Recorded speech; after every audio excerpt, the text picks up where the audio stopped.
பலாப்பழத்தை வாங்கிட்டு வந்து சாப்பிட்டதுக்கப்புறமா கொட்டையை என்ன பண்ணுறதுன்னு நிறைய பேருக்கு தெரியாது.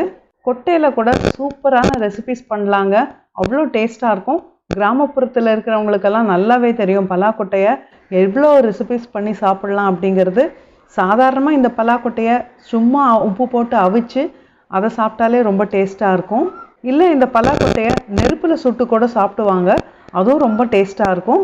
அதுக்கு மேலே நம்ம இந்த காலத்தில் இருக்கிற குழந்தைங்களுக்கு விரும்புகிற அளவுக்கு நம்ம ஒரு ரெசிபி பண்ணலாம். பலாக்கொட்டை கேஸ் ப்ராப்ளத்தை தூண்டி விடும். அதனால பெரியவங்க கொஞ்சம் இதை சமைக்கும் போது கொஞ்சம் இஞ்சி பூண்டு எல்லாம் நிறைய போட்டு சமைச்சு சாப்பிடணும். குழந்தைங்களுக்கு இது ரொம்ப நல்லது, ரொம்ப ஊட்டம் கொடுக்கக்கூடிய ஒரு விதை இது.